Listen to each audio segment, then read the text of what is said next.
नमस्ते। आमे आलोचना करुले शशिभूषण रायंकर रचित प्रबंध प्रेम एवं यार पूर्व परिच्छेद रे मुख्य आलोचनार विषय थिला जे प्रेमर एक बहमानता अछि, एक गति अछि, तेणु स्तर अछि एवं सेही प्रेम संपूर्ण भावरे एकत्व उपरे निर्भरशील एवं सेही एकत्वरे संपूर्ण प्रेमर सौंदर्य ही प्रतिभात हुए।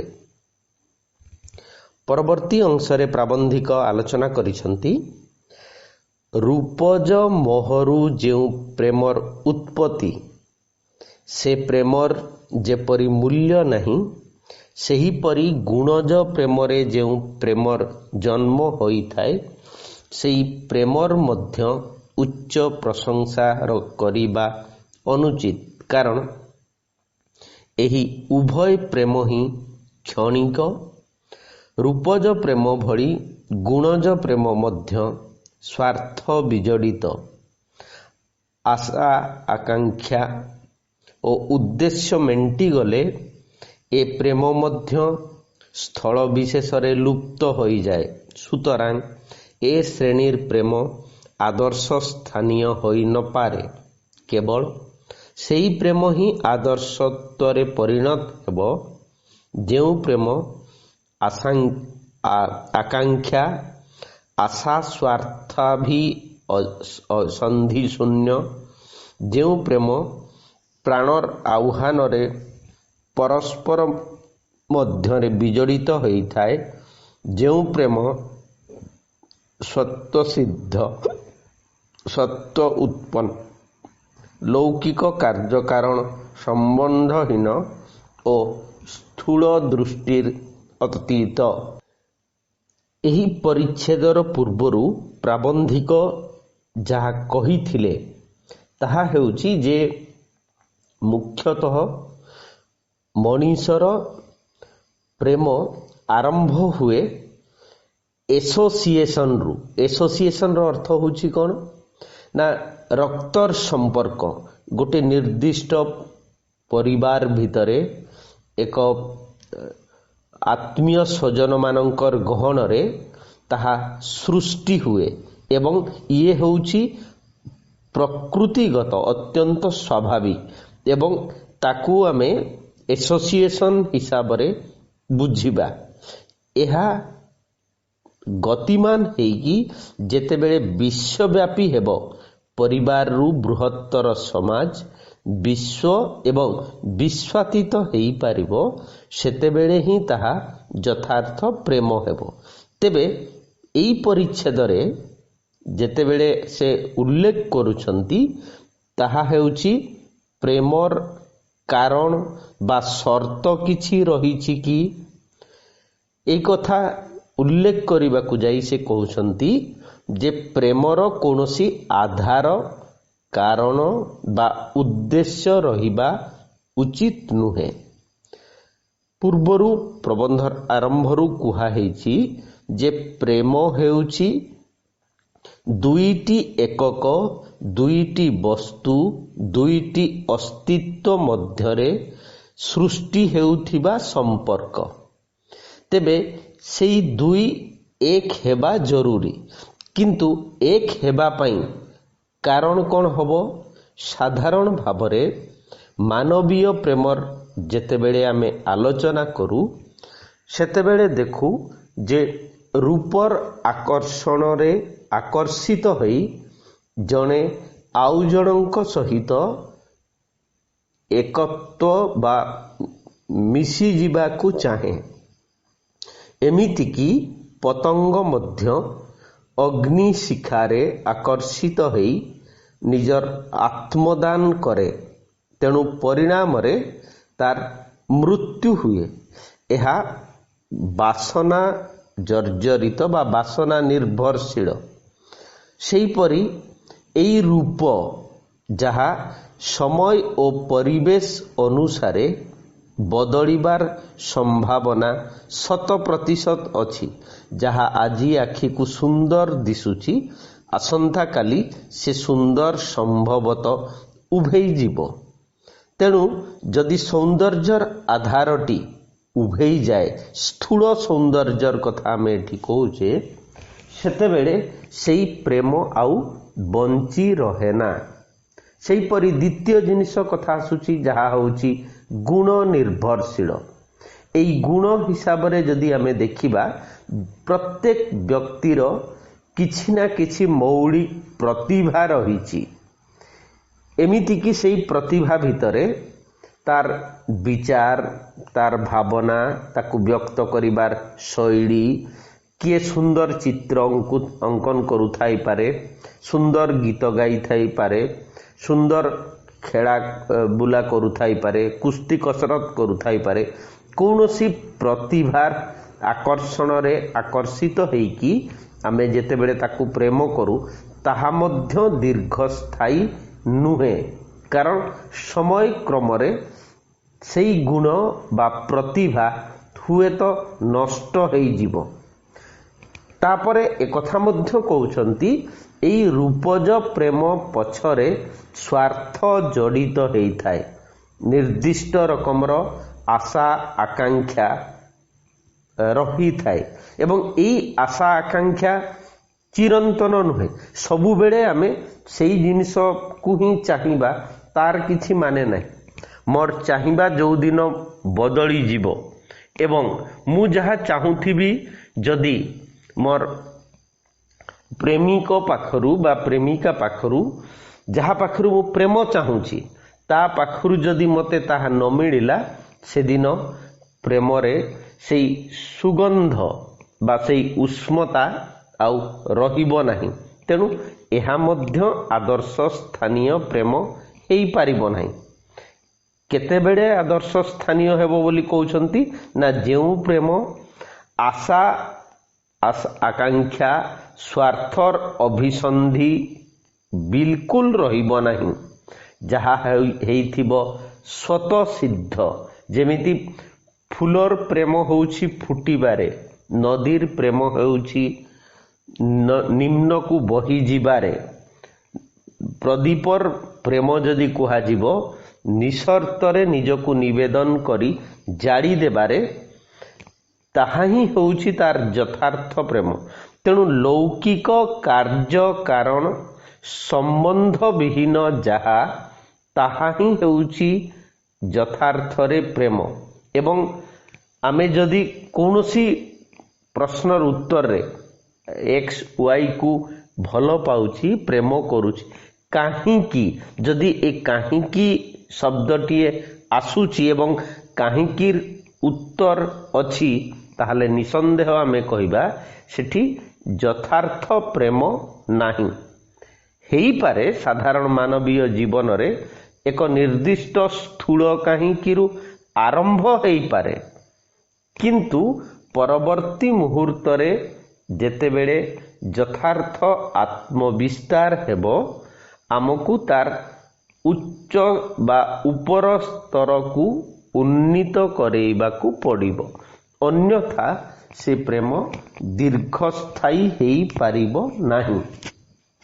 ତେବେ ପରବର୍ତ୍ତୀ ପରିଚ୍ଛେଦରେ ପ୍ରାବନ୍ଧିକ ସ୍ପଷ୍ଟ କରୁଛନ୍ତି, ତାହେଲେ ସେଇ ବସ୍ତୁଟା କ'ଣ, ଯାହା ରୂପ ଗୁଣର ଅତୀତ ଏବଂ ଯାହା ପଛରେ କୌଣସି ସ୍ୱାର୍ଥ ଆଶା ଆକାଂକ୍ଷା ଯୋଡ଼ି ହେଇ ନଥିବ।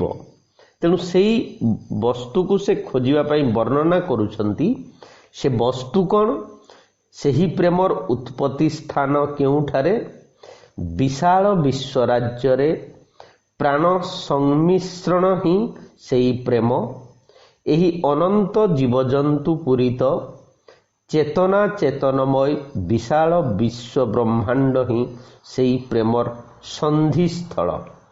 ଏହାର ଊର୍ଦ୍ଧ୍ୱରେ ଯେ ନିତ୍ୟ ସତ୍ୟ ପରମ ପଦାର୍ଥ ଅବସ୍ଥାନ କରୁଅଛନ୍ତି, ତାହା ହିଁ ପ୍ରେମର ଲକ୍ଷ୍ୟସ୍ଥଳ। ମନୁଷ୍ୟର ଚରମ ଲକ୍ଷ୍ୟ ଅନନ୍ତ ବିଶ୍ୱର চরম পঞ্চভূতময় এই বিশাল ধরিত্রীর মূলাধার নির্বিকার জগদীশ্বর ହିଁ সেই নির্বিকার প্রেমর সাকার রূপ। প্রেমর পূর্ণ মূর্তি ঈশ্বরঙ্কর ପ୍ରତିକୃତି। সুতরাং প্রেম ହିଁ ঈশ্বরঙ্কর ପ୍ରତିକୃତି। সুতরাং প্রেম ହିଁ ঈশ্বরঙ্কর ଅନ୍ୟତମ রূপ। ଅନନ୍ତ ବିଶ୍ୱ ବ୍ରହ୍ମାଣ୍ଡ ସେଇ ସଚ୍ଚିଦାନନ୍ଦ। ଅତଏବ ଅନନ୍ତ ବ୍ରହ୍ମାଣ୍ଡ ହିଁ ପ୍ରେମର ପାତ୍ର। ଏହା ମଧ୍ୟରେ ଛାଡ଼ିଦେଲେ ତ ଚଳିବ ନାହିଁ, ସମସ୍ତଙ୍କୁ ଆପଣାର କରିଦେବାକୁ ହେବ। ପ୍ରେମ ରାଜ୍ୟର ଏହା ହିଁ ବିଧି। ବିଧାତାଙ୍କର ବିଧାନ ମଧ୍ୟ ଏହି। ନିଜକୁ ଅଥବା ନିଜର ହୃଦୟକୁ ପ୍ରେମ ସମୁଦ୍ରରେ ବୁଡ଼ାଇବାକୁ ହେବ, ପ୍ରେମର ଭାବରେ ବିହଳ କରିବାକୁ ହେବ। ତେବେ ମନୁଷ୍ୟ ଜନ୍ମ ପ୍ରକୃତରେ ସାର୍ଥକ ହେବ, ନଚେତ୍ ନୁହେଁ। ଯେ ଏଭଳି ଆଦର୍ଶ ପ୍ରେମରେ ଜୀବନ ଉତ୍ସର୍ଗ କରି ଦେଇଅଛି, ତାହାକୁ ଆଉ ମନର ମନୁଷ୍ୟ ଖୋଜିବାକୁ ହୁଏ ନାହିଁ। ସର୍ବସ୍ୱ ତାହାର ମନର ମନୁଷ୍ୟ ବିରାଜିତ ରହିଥାନ୍ତି। ତେଣୁ ଏହି ପରିଚ୍ଛେଦ ଭିତରେ ଯେଉଁ ପ୍ରେମର ବର୍ଣ୍ଣନା କରୁଛନ୍ତି ପ୍ରାବନ୍ଧିକ, ଯାହାକୁ ସେ ଖୋଜୁଛନ୍ତି, ଯାହାର ଉତ୍ପତ୍ତି ସ୍ଥଳ କେଉଁଠାରେ ବୋଲି ସେ କହୁଛନ୍ତି, ତାହା ହେଉଛି ପ୍ରତ୍ୟେକ ବ୍ୟକ୍ତିର ଚିଦ୍ ବିସ୍ତାର। ଏବଂ ତାହାକୁ ହିଁ ସେ କହୁଛନ୍ତି ବିଶାଳ ବିଶ୍ୱ ରାଜ୍ୟରେ ପ୍ରାଣ ସମ୍ମିଶ୍ରଣ ହିଁ ହେଉଛି ପ୍ରେମ। ତେଣୁ ପ୍ରେମ କହିଲେ ଆମେ କ'ଣ ବୁଝିବା? ପ୍ରେମର ସାଧାରଣ ପରିଭାଷା ହେବ ବ୍ୟାପ୍ତି, ବିସ୍ତାର, ରୂପାନ୍ତର। ଏମିତିକି ଯୋଗ କହିବା ଯାହା, ତାହା ହିଁ ହେଉଛି ଯଥାର୍ଥରେ ପ୍ରେମ। ଏକ ସ୍ଥୂଳ ଶରୀର, ମାନେ ଆମେ ଯାହାକୁ ବ୍ୟକ୍ତି ବୋଲି କହୁଛେ, ମୁଁ ବୋଲି କହୁଛେ, ସେ ଏଇ ଅନନ୍ତ ବିଶ୍ୱ ବ୍ରହ୍ମାଣ୍ଡରୁ ସୃଷ୍ଟ ସେଇ ପରମ ଶକ୍ତିଙ୍କର ଇଏ ହେଉଛି ଏକ ସୂକ୍ଷ୍ମ କଣିକା। ଏବଂ ଏହାର ଧର୍ମ ବା କର୍ତ୍ତବ୍ୟ ହେଉଛି ବିସ୍ତାର। ଆମେ ଏଇ ବିସ୍ତାର କହିଲେ ମୁଖ୍ୟତଃ ଗ୍ରାସ କରିବାକୁ ବୁଝୁ, ଗିଳିବାକୁ ବୁଝୁ, ଅଧିକାର କରିବାକୁ ବୁଝୁ। ଯେଉଁଥିପାଇଁ ଆମେ ସମ୍ପତ୍ତି ଅଧିକାର କରୁ, ରାଜ୍ୟ ଜୟ କରୁ, ଏମିତିକି ବିଶ୍ୱ ଗ୍ରାସ କରିବାକୁ ଚାହୁଁ। ଇଏ ହେଉଛି ପ୍ରେମର ନେଗେଟିଭ ଅଭିବୃଦ୍ଧି।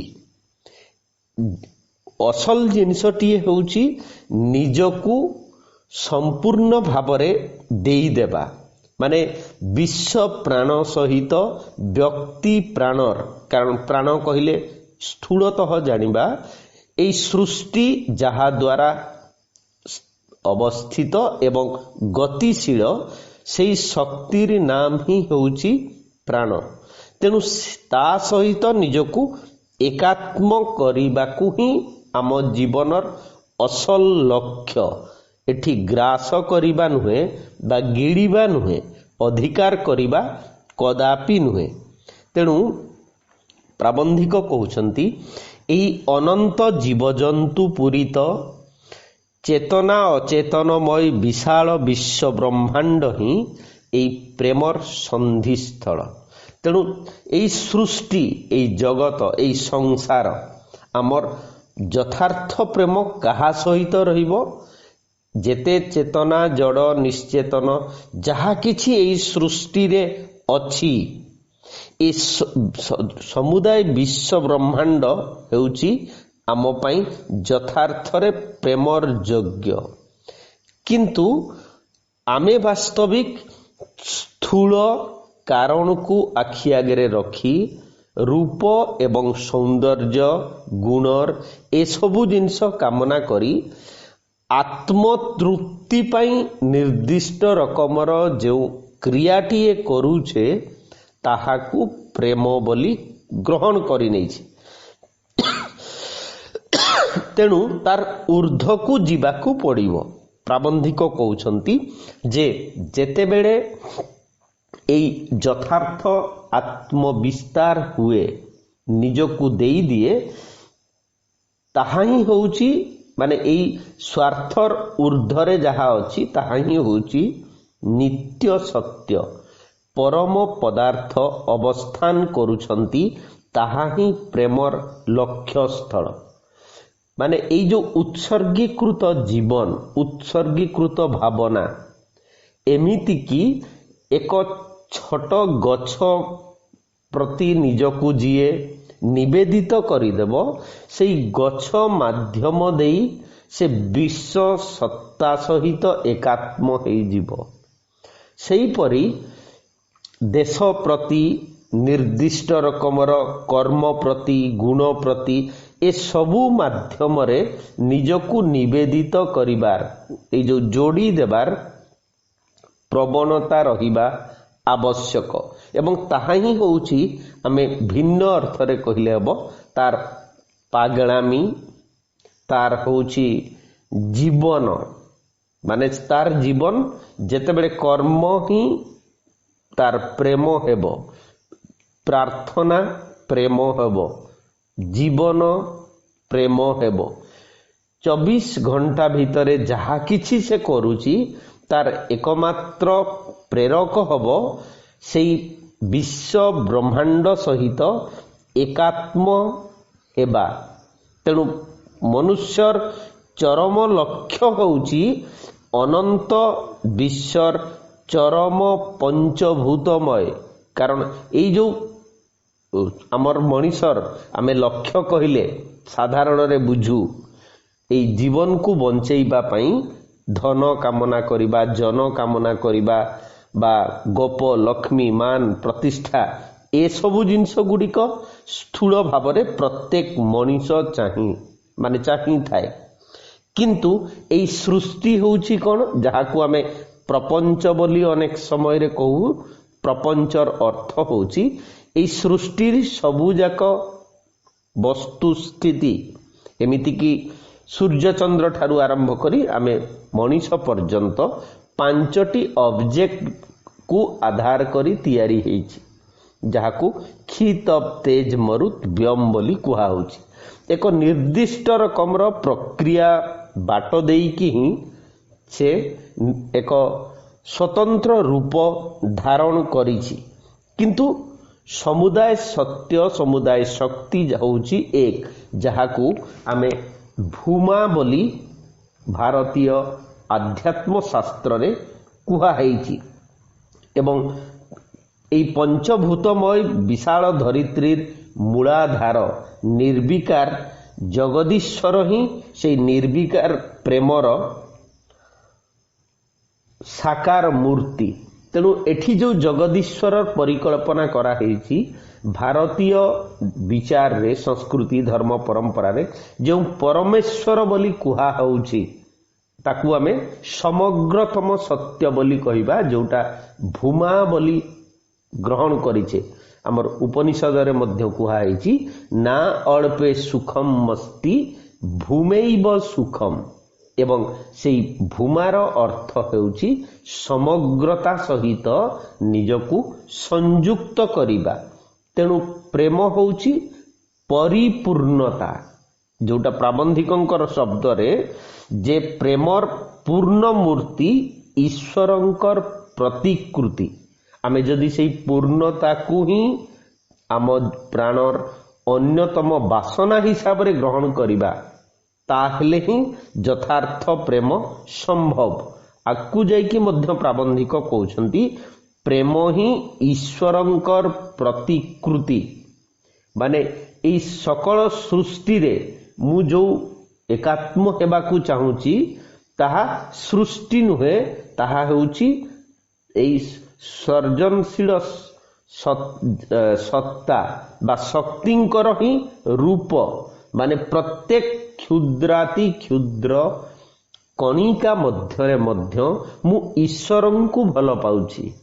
ଆମେ ଯେତେବେଳେ କହୁଛେ ଲେଲା ମଜନୁ କଥା, ହୀର ରାଞ୍ଝା କଥା, କିମ୍ବା କେଦାର ଗୌରୀ, ଏମିତି ଯେଉଁ ବ୍ୟକ୍ତି ବାବଦରେ ବୁଝିବାକୁ ପ୍ରଯତ୍ନ କରୁଛେ, ଏଠି ଏକ୍ସ ଏବଂ ୱାଇ ଆମେ କହିବା ବିନ୍ଦୁ ସିନ୍ଧୁ ସହିତ ଏକାତ୍ମ ହେବାକୁ ଚାହୁଁଛି।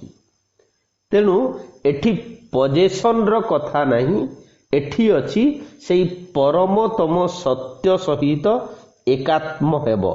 ତେଣୁ ପ୍ରବନ୍ଧର ପରବର୍ତ୍ତୀ ଅଂଶ ବେଳକୁ ସେ କହୁଛନ୍ତି ପ୍ରେମ ହିଁ ଈଶ୍ୱରଙ୍କର ପ୍ରତିକୃତି, ସୁତରାଂ ପ୍ରେମ ହିଁ ଈଶ୍ୱରଙ୍କର ଅନ୍ୟତମ ରୂପ।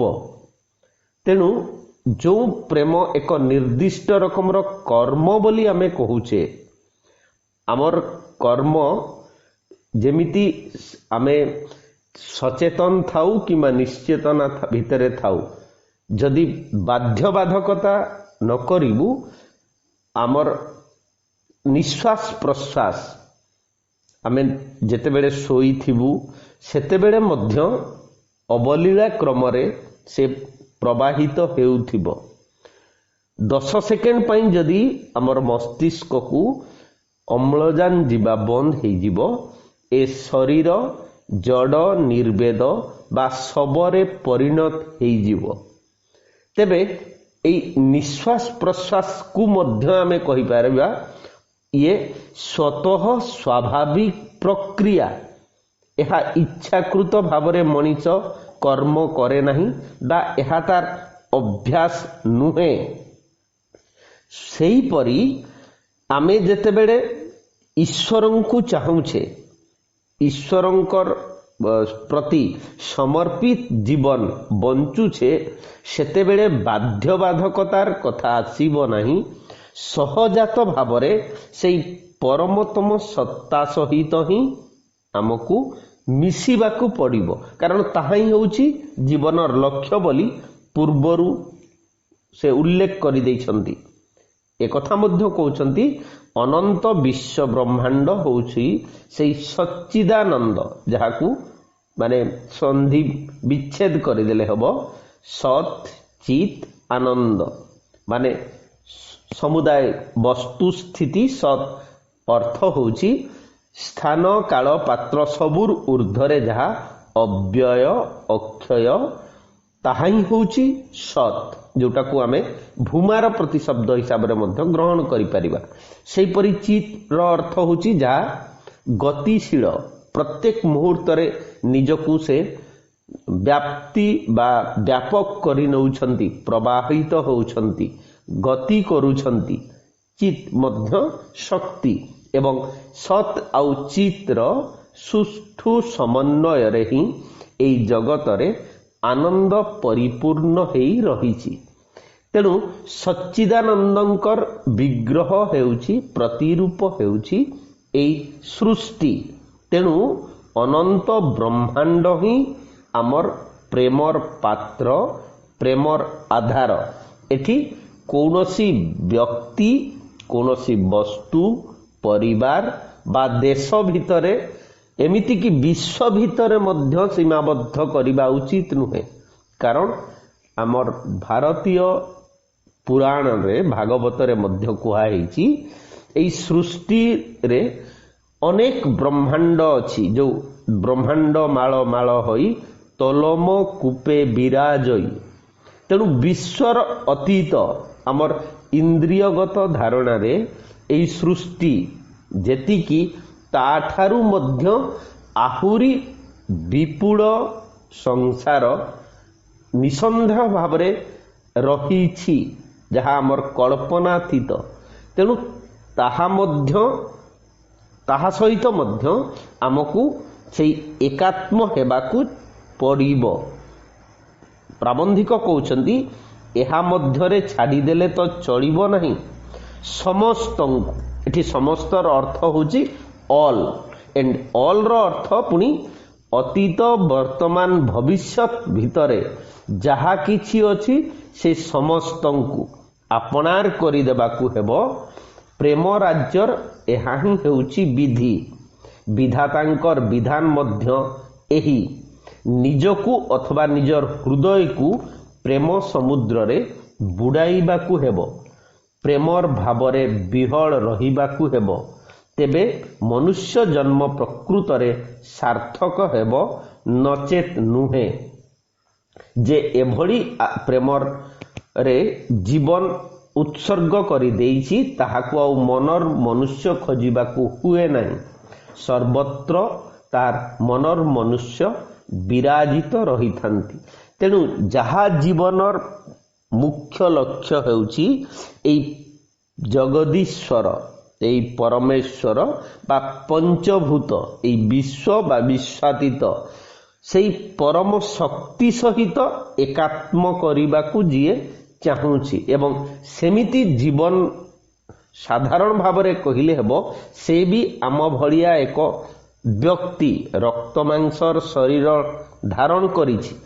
ତେବେ ସେ କରୁଥିବା ପ୍ରେମର ପଛର ପ୍ରେରଣା ହିଁ ହେଉଛି, ସେ ଯେଉଁ କର୍ମ କରେ ତା ପଛର ଭାବନା, ପ୍ରେରଣା, ଯେଉଁ ଶକ୍ତି ତାକୁ ନିତ୍ୟ କ୍ରିୟାଶୀଳ କରି ରଖିଛି, ତାହା ହେଉଛି ସେଇ ମୂଳ ଉତ୍ସ ସହିତ ଏକାତ୍ମ ହେଇଥିଲେ ଯାଇକି ତାହା ସମ୍ଭବ ହେବ। ତେଣୁ ପ୍ରେମର ଭାବରେ ଅର୍ଥାତ୍ ସେଇ ମୂଳ ଉତ୍ସ ବା ଯୋଉଟାକୁ ସେ କହୁଛନ୍ତି ପ୍ରେମର ସମୁଦ୍ରରେ ଆମକୁ ବୁଡ଼ି ରହିବାକୁ ହେବ। ସାଧାରଣ ଭାବରେ ଆମେ ଅଥଳ ସମୁଦ୍ରରୁ କେବଳ ଗଣ୍ଡୁଷ ମାତ୍ର ଜଳକୁ ଧାରଣ କରି ଆମେ ଯେତେବେଳେ କହୁଛେ ଯେ ଆମେ ଜୀବନରେ ପୂର୍ଣ୍ଣତା ପାଇଛେ, ପ୍ରେମ ପାଇଛେ, ତାହା ମନୁଷ୍ୟ ଜନ୍ମର ସାର୍ଥକତାର ପ୍ରତିଲିପି ହେଉନାହିଁ। ତେଣୁ ମନୁଷ୍ୟ ଏଇ ମନର ଊର୍ଦ୍ଧ୍ୱକୁ ଗଲେ ଯାଇକି ଯଥାର୍ଥ ମନର ମଣିଷକୁ ଅର୍ଥାତ୍ ତାର ଇପ୍ସିତ ବା ତାର ଶ୍ରେୟ ଯାହା ତାହାକୁ ସେ ପାଇପାରିବ। ପରବର୍ତ୍ତୀ ଅଂଶରେ ପ୍ରାବନ୍ଧିକ କହୁଛନ୍ତି, ଭକ୍ତି, ପ୍ରୀତି, ଶାନ୍ତି, କ୍ଷମା, ଶ୍ରଦ୍ଧା, କୃତଜ୍ଞତା ପ୍ରଭୃତି ସମସ୍ତ ସଦ୍ବୃତ୍ତି ହିଁ ପ୍ରେମରୁ ଉତ୍ପନ୍ନ। ସୁତରାଂ ଏ ସମସ୍ତଙ୍କର ମୂଳରେ ପ୍ରେମ ନିହିତ। ଯେଉଁଗୁଡ଼ାକୁ ଆମେ ଏଠି ଶବ୍ଦ ଗୁଡ଼ିକ କହିଲେ ମାନବୀୟ ଗୁଣ, ଯେମିତି ଭକ୍ତି, ପ୍ରୀତି, ଶାନ୍ତି, କ୍ଷମା, ଶ୍ରଦ୍ଧା, କୃତଜ୍ଞତା, ସାଧାରଣ ମାନସିକ ସ୍ତରରେ ଏହି ପ୍ରତ୍ୟେକ ଶବ୍ଦର ସ୍ୱତନ୍ତ୍ର ଅର୍ଥ ଅଛି।